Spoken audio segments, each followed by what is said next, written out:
आज हम लोग इनइक्वालिटी के बारे में जानेंगे, इनइक्वालिटी के बारे में सीखेंगे। और हमको बहुत टाइप के इनइक्वालिटी के बारे में पढ़ना होता है क्लास 11th में, और इसके बहुत सारे यूजर्स भी हैं, तो इसके बारे में आज हम लोग सीखेंगे। ठीक है, इनइक्वालिटी के लिए कुछ बेसिक टूल्स का जरूरत पड़ता है ना, उसके बारे में भी हम थोड़ा सीख लेते हैं। तो हम सेट के बारे में थोड़ा सा समझ लेते हैं। सेट क्या है?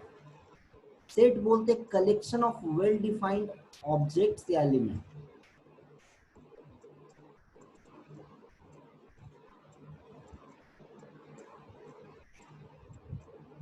Collection of well defined elements को हम बोलते हैं सेट। इसको हम कर्ली ब्रैकेट से रिप्रेजेंट करते हैं। जैसे मान लो हम एक सेट बनाना चाहते हैं, सेट ऑफ नेचुरल नंबर्स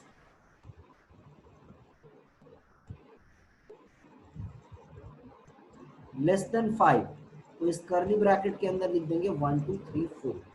ये एक सेट हो गया, और सेट के बाहर में कुछ नाम दे देते हैं, कैपिटल लेटर को लिख देते हैं। ये सेट को रिप्रेजेंट करने का तरीका हो गया।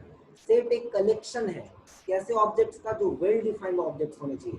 जैसे मान लो मैं बोला 5 बेस्ट क्रिकेटर, तो ये वेल डिफाइंड नहीं है, इसलिए क्योंकि मेरे लिए जो 5 बेस्ट क्रिकेटर होंगे वो हो सकता है दूसरे के ओपिनियन में 5 बेस्ट क्रिकेटर नहीं। तो ऐसे सिचुएशन में आर्ग्यूमेंट हो सकता है कि कौन 5 क्रिकेटर बेस्ट है, इसलिए वेल डिफाइंड नहीं है। लेकिन अगर मैं बोलूं, फॉर एग्जांपल अगर मैं बोलूं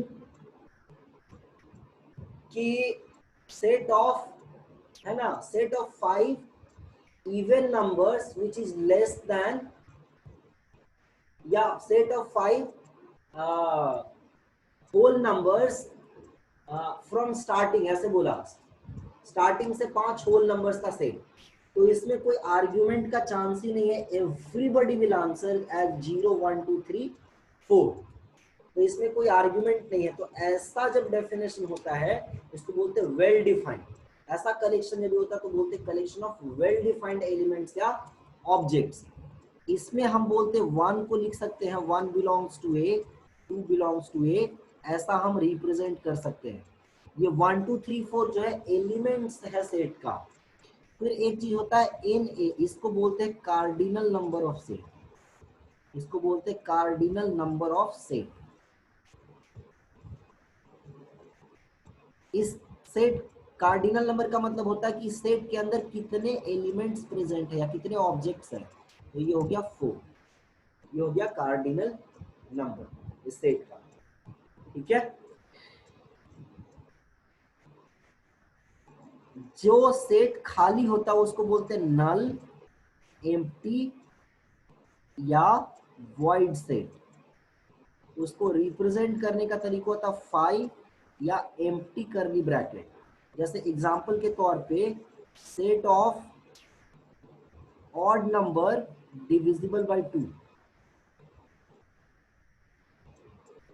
तो हमें कोई भी ऑड नंबर नहीं मिलेगा जो 2 से डिविजिबल है, तो ये जो है एम्प्टी सेट हो गया, नल सेट या वॉइड सेट। ठीक है, कुछ सेट्स हैं जो फाइनाइट होते हैं, कुछ सेट्स हैं जो इनफाइनाइट होते हैं। माने क्या, जैसे set of all real numbers बोल दिया, तो उस सेट के अंदर आप सारे रियल नंबर्स को जब लिखना स्टार्ट करोगे तो रियल नंबर्स तो इनफाइनाइट है, तो ऐसे सेट को बोलते हैं इनफाइनाइट सेट्स। और जैसे मैं ये एक सेट का एग्जांपल है जिसमें 4 नंबर से 4 नेचुरल नंबर है, 5 से छोटा। ठीक है, तो इसमें जो नंबर ऑफ एलिमेंट्स है वो फाइनाइट है, तो इसको बोलते हैं फाइनाइट सेट। नॉर्मली हम क्या करते हैं, कुछ इनफाइनाइट सेट्स हैं जिसको हम सिंबल से रिप्रेजेंट कर लेते हैं। ठीक है, set of all real numbers जो है उसको हम आर से रिप्रेजेंट कर लेते हैं। Set of positive real numbers को हम लोग आर प्लस से रिप्रेजेंट कर लेते हैं। Set of negative real numbers रहेगा तो उसको हम लोग आर माइनस से रिप्रेजेंट कर लेंगे। उसी तरीके से सेट ऑफ रैशनल नंबर रहेगा तो उसको हम लोग क्यू से रिप्रेजेंट करेंगे। सेट ऑफ इंटीजर्स रहेगा तो उसको हम लोग कैपिटल जेड से रिप्रेजेंट करेंगे। सेट ऑफ नेचुरल नंबर्स रहेगा तो उसको हम लोग कैपिटल डब्ल्यू से, और सॉरी नेचुरल नंबर नहीं, sorry whole number, set of whole numbers रहेगा उसको कैपिटल डब्ल्यू से, और सेट ऑफ नेचुरल नंबर्स रहेगा उसको हम लोग रिप्रेजेंट करेंगे कैपिटल एन से। उसी तरीके से पॉजिटिव रैशनल रहेगा तो Q plus, negative rational numbers का collection Q minus, positive integers का जेड प्लस, नेगेटिव इंटीजर्स का जेड माइनस, इस तरीके से रिप्रेजेंट करेंगे। दिस इतना जानना सेट के बारे में हमारे लिए भी फिलहाल काफी रहेगा।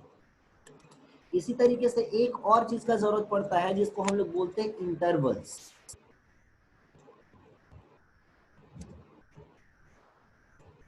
तो इंटरवल्स क्या, जैसे देखो सेट के अंदर अगर ऐसा लिखा हुआ 3 5, तो इसका मतलब हुआ कि सेट में सिर्फ 3 प्रेजेंट है, 5 प्रेजेंट है, 3 से 5 के बीच का कोई भी नंबर प्रेजेंट नहीं है। एक और बात, 3 और 5 के बीच में है कितने नंबर, तो लगता है कभी कभी कि एक नंबर है 4, नहीं ऐसा नहीं है, इनफाइनाइट नंबर्स है। 3.1, 3.001, 3.002 है ना, 4.1, 4.11, 4, कोई भी दो नंबर लेंगे उसके बीच में कितने नंबर्स होंगे, इनफाइनाइट नंबर्स होंगे।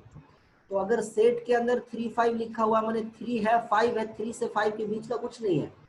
बट अगर मान लो कोई एक ऐसा सिचुएशन हो जाता है जहां हमको 3 से 5 के बीच का सारा नंबर हमको रख देना है, वहां पे हम क्या करेंगे, तो वहां पे हमको क्या करना पड़ेगा, इंटरवल का हेल्प लेना पड़ेगा। सिर्फ 3 और सिर्फ 5 रखना तो उसको सेट में हम लिख सकते हैं, लेकिन 3 से 5 के बीच का सारा रखना है तो उसको हम इंटरवल के फॉर्म में लिखते हैं। ये इंटरवल 4 तरीके का होता है।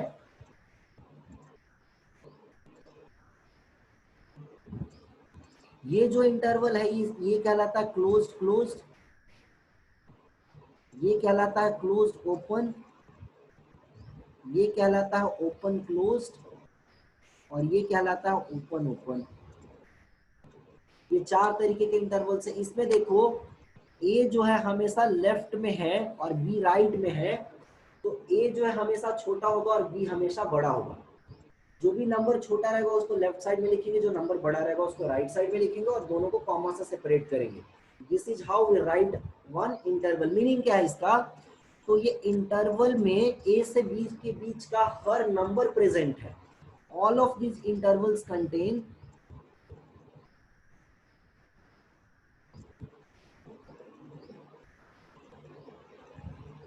all numbers from all numbers between a and b, a और b के बीच के जितने भी नंबर्स हैं उन सारे नंबर्स को ये कंटेन कर रहा है। तो 4 इंटरवल लिखने के पीछे कारण क्या है, तो थोड़ा थोड़ा फर्क है। इसमें a और b भी साथ में है, इंक्लूडिंग a एंड b। जहां स्क्वायर ब्रैकेट लगा है वहां इंक्लूडेड रहेगा, जहां स्मॉल ब्रैकेट लगा हुआ है वहां वाले नंबर को एक्सक्लूड कर देते हैं। तो इसमें हो जाएगा इंक्लूडिंग ए एक्सक्लूडिंग बी, इसमें एक्सक्लूडिंग ए इंक्लूडिंग बी, करेक्ट। इसमें एक्सक्लूडिंग ए एंड बी, इसमें ए और बी दोनों को एक्सक्लूड कर देंगे। इसको हम यूज करते हैं इनइक्वालिटी के क्वेश्चन को सॉल्व करने के लिए और उसका आंसर लिखने के लिए। जैसे देखो मान लो एक मैं सिनेरियो दे रहा हूं आपको, इसको रिप्रेजेंट करना है इंटरवल्स के फॉर्म में। 4 इनइक्वालिटीज दे रहा हूं मैं और इनको जो है इंटरवल्स के फॉर्म में रिप्रेजेंट करना है। दो चीजें हम यहाँ पे सीखेंगे, एक तो सीखेंगे इनको नंबर लाइंस पे रिप्रेजेंट करना, और एक साथ साथ पैरेलली सीखेंगे इनको इंटरवल्स के फॉर्म में रिप्रेजेंट करना। तो हमने नंबर लाइन ड्रॉ कर लिया सबके लिए, मैंने कहीं पे 2 रिप्रेजेंट कर लिया, 2 के राइट में 5 आएगा, सब में इसी तरीके से इसको रिप्रेजेंट कर लिया रफली। उसके बाद हम क्या कर रहे हैं, हम 2 से 5 तक एक लाइन ड्रॉ करेंगे और एंड पे 2 छोटा छोटा सर्कल बनाएंगे इस तरीके से।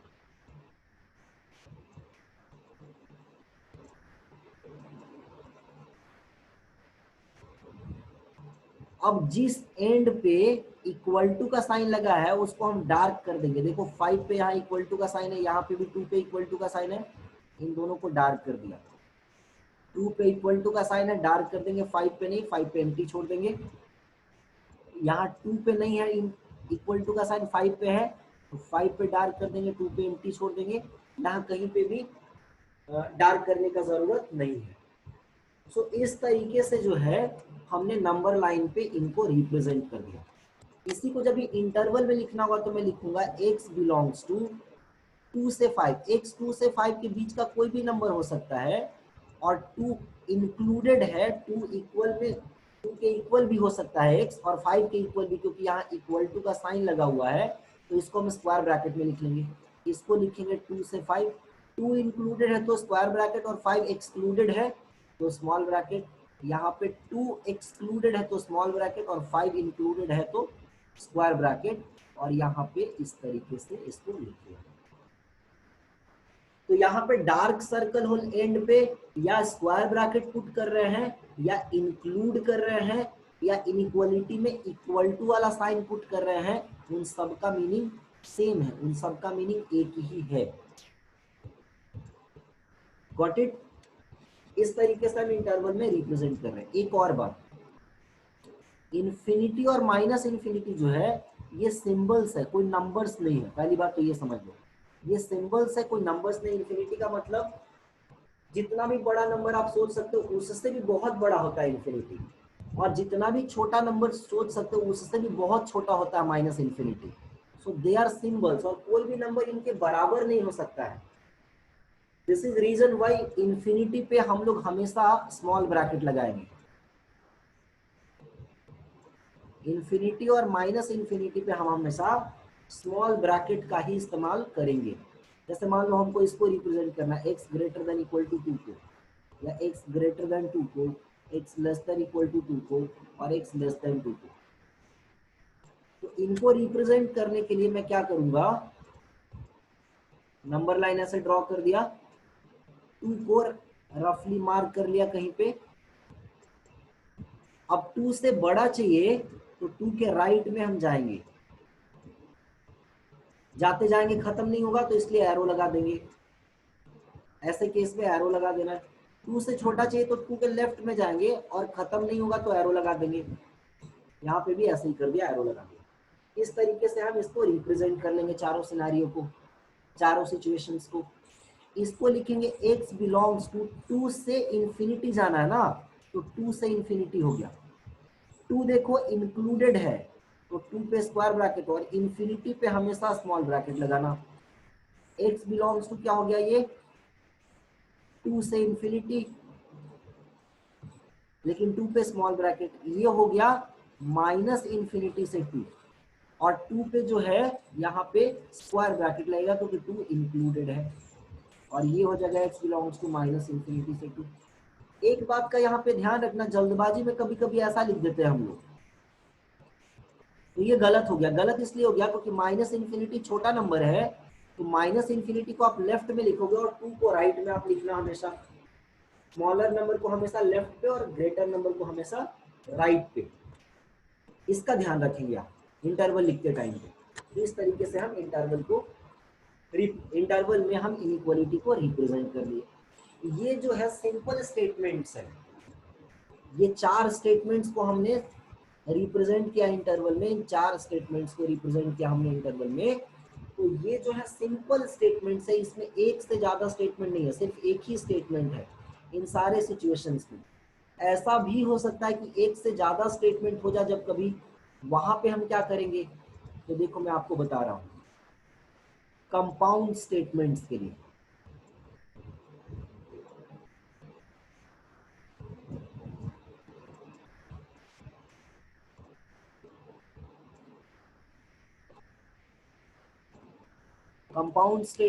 क्या करना है ये ध्यान दो। जैसे मान लो सिनेरियो लिखा हुआ है कि -1 से x जो है वो 3 है, और 2 से x जो है 5 है। ऐसा कुछ सिनेरियो लिखा हुआ है। देखो इसमें 2 वर्ड यूज होते हैं, और एंड।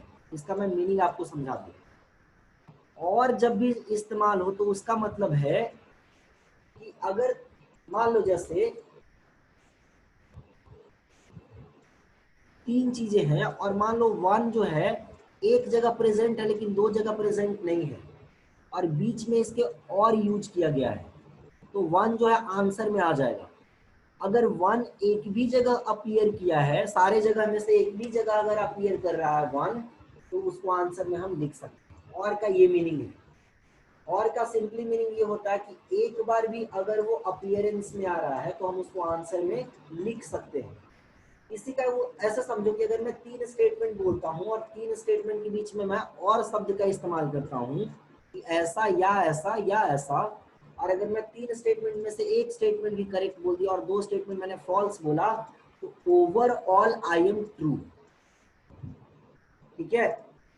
और अगर मैंने तीनों स्टेटमेंट गलत बोला तब फिर गलत। एंड के केस में उल्टा है। एंड के केस में क्या होता है कि अगर हर जगह पे प्रेजेंट है तो हम आंसर में उसको लिख सकते हैं, बट अगर एक भी जगह मिसिंग है तो आंसर में नहीं लिख सकते हम उसको। अगर मैंने तीन स्टेटमेंट बोला, तीनों स्टेटमेंट अगर मैंने सही बोला then I will be true. अगर एक भी स्टेटमेंट मेरा गलत हो गया then I will be false. That is meaning of and. ठीक है। और का मतलब है एक भी जगह हो तो काफी है, एक से ज्यादा जगह हो तब तो बहुत अच्छा। एंड में क्या है कि एक भी जगह मिसिंग है तो गया। ठीक है। सब जगह प्रेजेंट है तभी हम आंसर को लिख सकते हैं। तो देखो एक यूनियन सिंबल होता है, यूनियन का भी मतलब होता है और। ठीक है। तो जैसे मान लो एक सेट है 1 2, मैं एग्जांपल दे रहा हूं, एक और सेट है 2 3। ए यूनियन बी जब भी बोला, और इंटरसेक्शन का मतलब होता है एंड। तो जब मैं यूनियन बोला ए यूनियन बी, तो जो चीज ए में प्रेजेंट है वो भी आंसर में आएगा, जो बी में प्रेजेंट है वो भी आएगा, जो दोनों में प्रेजेंट है वो भी आएगा। एक भी जगह प्रेजेंट है अगर कोई एलिमेंट तो उसका आंसर में लिखना काफी है। तो 1 हो गया, 2 हो गया, 3 हो जाएगा आंसर। अच्छा ये ध्यान रखना कि 2 दोनों जगह, तो इसका मतलब ये नहीं कि दो बार लिखेंगे आंसर में, लिखेंगे एक ही बार। तो ये हो गया ए यूनियन बी। अगर यही ए इंटरसेक्शन बी निकालना है तो एंड है, तो हम सिर्फ उसी चीज को लिखेंगे जो दोनों जगह पे प्रेजेंट है। तो दोनों जगह पे देखो 2 प्रेजेंट है सिर्फ, तो आंसर में आ गया 2। ये हो गया इंटरसेक्शन या एंड का मतलब। तो देखो और वाले सिचुएशन में हम क्या कर रहे हैं, जहां पे और वाला सिचुएशन है हम दोनों में जो था उसको कंबाइन कर दिए। और वाले सिचुएशन में आंसर को हम क्या कर रहे हैं, कंबाइन कर रहे हैं। और जहां एंड वाला सिचुएशन था वहां देखो जो दोनों में कॉमन पार्ट था उसको आंसर में ले रहे हैं। तो ये हो गया टेक कॉमन। ये ऐसा कहां करेंगे, एंड वाले सिचुएशन में हम ऐसा करेंगे। और वाले सिचुएशन में हम क्या करेंगे, कंबाइन करेंगे। एंड वाले सिचुएशन में हम कॉमन लेंगे आंसर। क्लियर है ये बात? ओके। अब देखो यहाँ पे सिनेरियो जो है दो स्टेटमेंट है और से कनेक्टेड है, तो इसको कैसे हम सॉल्व करेंगे ये आप समझिए। तो इसको हमने रफली इस तरीके से रिप्रेजेंट कर दिया। अब देखो -1 से 3 वाला जो स्टेटमेंट है उसको मैं रिप्रेजेंट कर रहा हूँ। -1 इंक्लूडेड है तो डार्क सर्कल कर दिया, 3 पे इंक्लूडेड नहीं है, 2 पे इंक्लूडेड नहीं है, 5 पे इंक्लूडेड है। तो इस तरीके से मैंने रिप्रेजेंट कर दिया। अब अगर और का सिचुएशन है तो हम इसको क्या करेंगे, कंबाइन करेंगे। अगर मैं इन दोनों को कंबाइन कर देता हूँ, एक दूसरे के साथ बांध देता हूँ, तो ये कुछ ऐसा दिखेगा।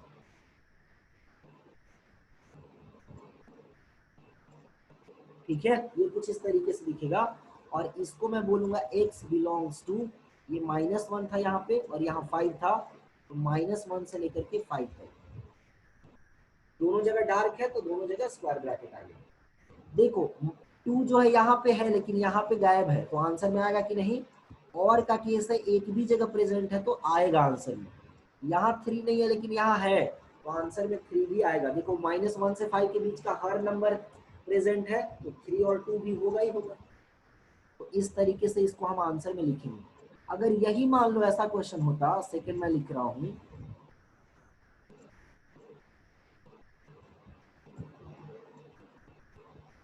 यही मान लो ऐसा सिनेरियो होता या इतना मैं लिख क्यों रहा हूँ, मान लो अगर यही जो है ऐसा सिनेरियो होता, मैं आपको बता रहा हूँ, ये और वाला क्वेश्चन तो आप समझ गए। यहाँ मान लो अगर एंड यूज किया हुआ रहता, तब हम इस क्वेश्चन को कैसे करते, तो दोनों को रिप्रेजेंट कर लिया हमने इसी तरीके से।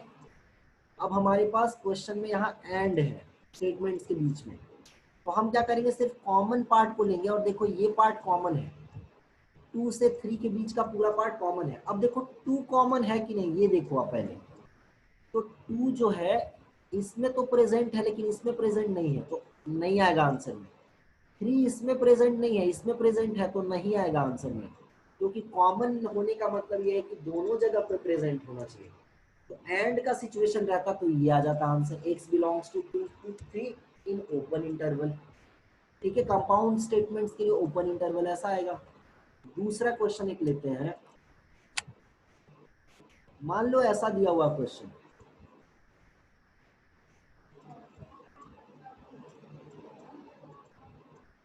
ऐसा दिया हुआ क्वेश्चन, ये बीच में एंड का सिंबल है, तो 5 से 6 ड्रॉ किया मैंने,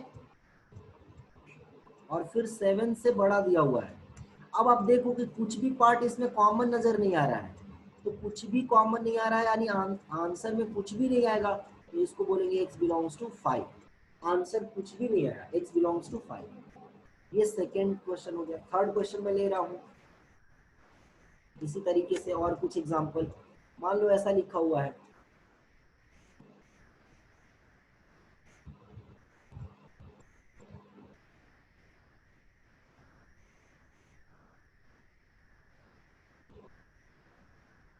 तो 2 से 6 ड्रॉ कर दिया पहले वाले को रिप्रेजेंट करने के लिए, फिर 6 से 10 ड्रॉ कर दिया दूसरे वाले को रिप्रेजेंट करने के लिए। तो देखो इसमें सिर्फ 6 कॉमन है, ठीक है, तो इसको x इज इक्वल टू 6 लिख लो आंसर, या लिख सकते हो x बिलोंग्स टू 6 ऐसा। ये भी सही है, ये आंसर भी सही है, दोनों में से कोई भी लिख लो चलेगा।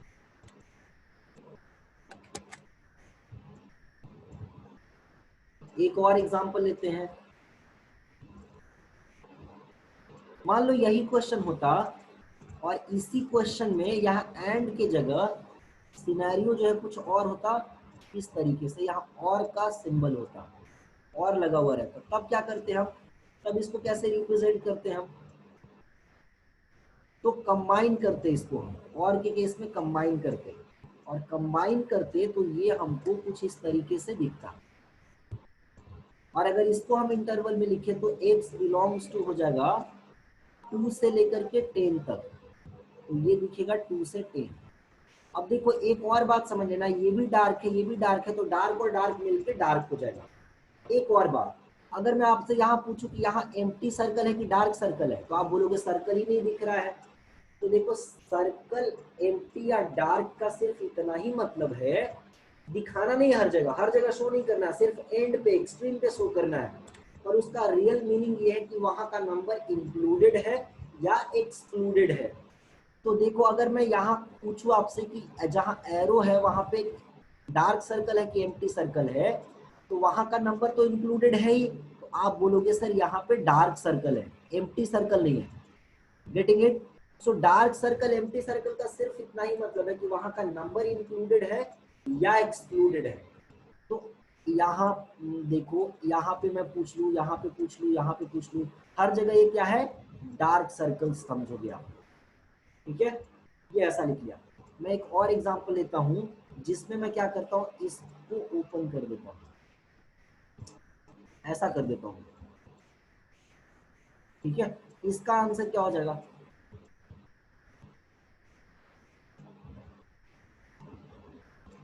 ये कुछ इस तरीके से रिप्रेजेंट होगा। तो जब इन दोनों को मैं कंबाइन करूंगा, तो कंबाइन करने के बाद ये कुछ इस प्रकार से दिखेगा। ये एम्प्टी है और ये डार्क है, तो डार्क और एम्प्टी मिलके क्या हो जाएगा, डार्क हो जाएगा। एक तरीका ये समझने का, दूसरा तरीका ये है कि यहाँ और का केस है, यहाँ पे 6 नहीं प्रेजेंट है, यहाँ पे 6 प्रेजेंट है, तो फाइनली आंसर में प्रेजेंट होगा कि नहीं। और के केस में एक भी जगह प्रेजेंट है तो आंसर में आएगा, तो 6 भी आंसर में आएगा, तो डायरेक्ट हम लिख सकते हैं 2 से 10। इसमें 6 भी आ ही गया। तीसरा एक केस लेते हैं जहां पे ऐसा हो जाए, यहां से भी इक्वल टू का साइन हट गया, 6 के पास से भी इक्वल टू का साइन हट गया। अब क्या करेंगे, तो इसको मैंने इस तरीके से रिप्रेजेंट कर दिया। अब अगर इसको मैं कंबाइन करता हूं तो कंबाइन करूंगा तो कुछ इस प्रकार से दिखेगा, एम्प्टी एम्प्टी मिलके एम्प्टी ही रहेगा, दोनों जगह एब्सेंट है, तो आंसर भी में भी एब्सेंट ही रहेगा। 6 जो है वो आंसर में भी एब्सेंट ही रहेगा। अब इसको हम कैसे लिखेंगे, तो इसको लिख सकते हैं 2 से 10,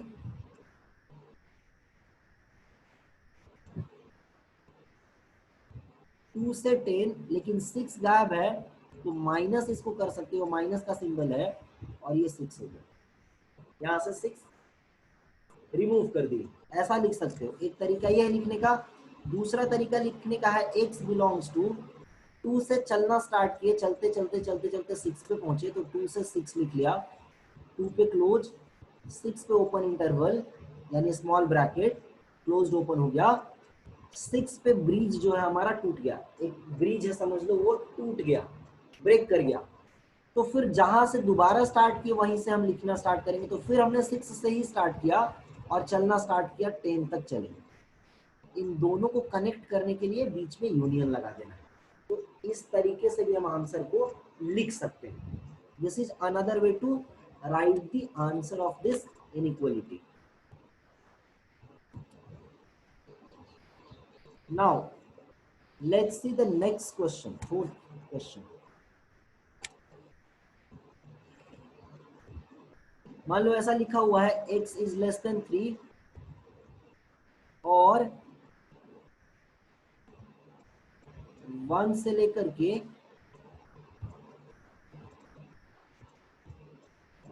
और ये 1 से बड़ा है, ऐसा लिया हुआ है। ठीक है, x 3 से छोटा है या x 1 से बड़ा है, ऐसा लिया हुआ क्वेश्चन। बीच में देखो और का सिंबल है, तो 1 हो गया, 3 हो गया।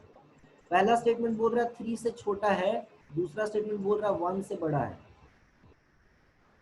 एरो लगा देंगे क्योंकि कोई लिमिट नहीं है। तो जब इसको कंबाइन करेंगे तो ये ऐसा दिखेगा। इसको बोल देंगे x belongs to minus infinity से इंफिनिटी। इसी को हम ऐसा भी बोल सकते हैं x बिलोंग्स टू r, क्योंकि माइनस इंफिनिटी से इंफिनिटी जब बोल दिया तो that will contain all real numbers. तो उसको बोल सकते हैं माइनस इंफिनिटी से जो इंफिनिटी इंटरवल दिख रहा है, इसको बोल सकते हैं this is set of all real numbers.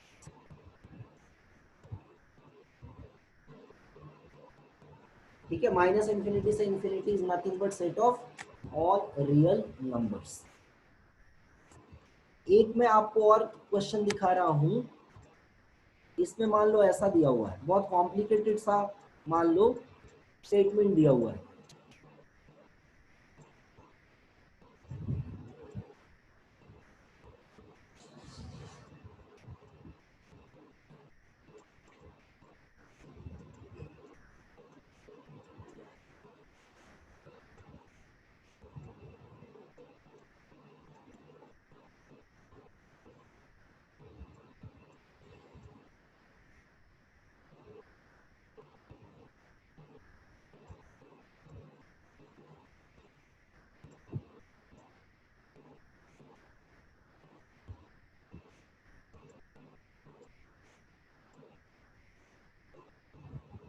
ऐसा कुछ सिनेरियो है मान लो, इसको कैसे सॉल्व करेंगे, सुनो ध्यान से।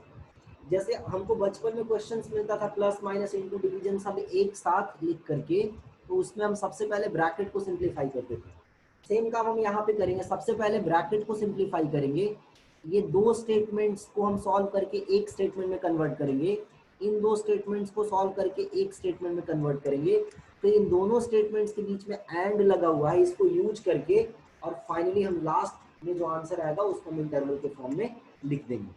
तो देखो हम इसको रिप्रेजेंट करना स्टार्ट करते हैं यहाँ से। तो मैंने नंबर लाइन बना दिया दोनों के लिए, मैंने नोट डाउन कर लिया -1 3 5 6, रफली मैंने नोट डाउन कर लिया, इधर 4 यहाँ 5। पहला स्टेटमेंट है -1 से 6, -1 इंक्लूडेड नहीं है, 6 इंक्लूडेड है। फिर 3 से 10, 3 जो है, अच्छा 10 भी चाहिए, 5 नहीं चाहिए था। 5 हटा दो, 5 नहीं चाहिए था। फिर 3 से हमको 10 चाहिए, 3 इंक्लूडेड है और 10 इंक्लूडेड नहीं है। तो इसमें देखो एंड है बीच में, तो हम कॉमन एरिया लेंगे। कॉमन एरिया हो गया सिर्फ इतना, ठीक है। ये आंसर आया इस वाले पार्ट का, ठीक है। ये कितना है, ये 3 है और यहाँ पे 6 है। या इसको ऐसा भी लिख सकते हो, x बिलोंग्स टू 3 से 6। इस पार्ट का आंसर आया। दूसरे पार्ट को देखते हैं हम। दूसरे पार्ट में 4 से ये छोटा है या उसके इक्वल है और 5 से बड़ा है। तो इसको कंबाइन जब भी करोगे आप, तो कंबाइन करने के बाद ये कुछ इस तरीके से दिखेगा। यहाँ 4 दिखेगा, यहाँ 5।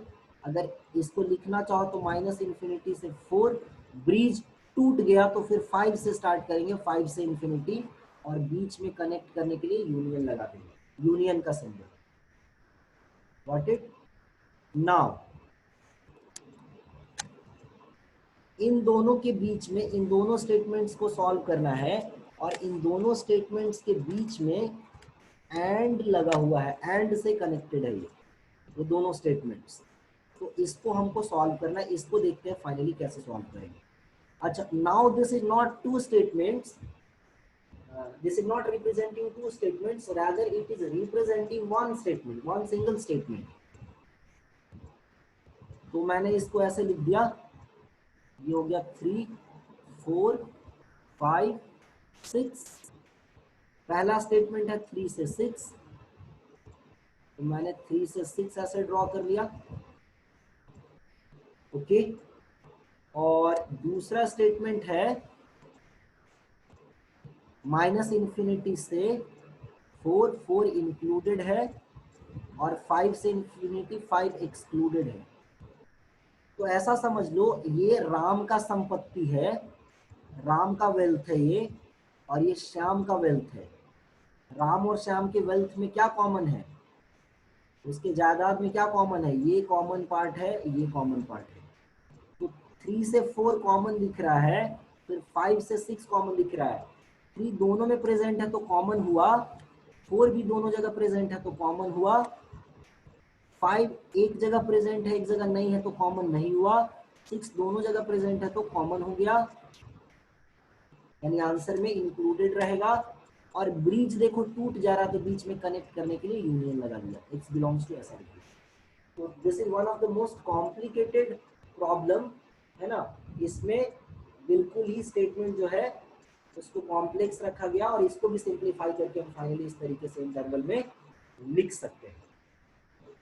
So this is the first lecture where we got to learn about little bit about sets and little bit about intervals. So ये हमारा पहला लेक्चर था इनइक्वालिटी का। नेक्स्ट लेक्चर में हम लोग सीखेंगे कि कैसे हम लोग लीनियर इनइक्वालिटीज के प्रॉब्लम्स को सॉल्व कर सकते हैं, और उसके अगले लेक्चर में फिर हम लोग देखेंगे कि किस तरीके से हम क्वाड्रेटिक इनइक्वालिटीज को या रैशनल इनइक्वालिटीज को हम सॉल्व कर सकते हैं। सो this is all for today's this is all for today, and in next class I'll teach you more about linear inequalities. So see you all in next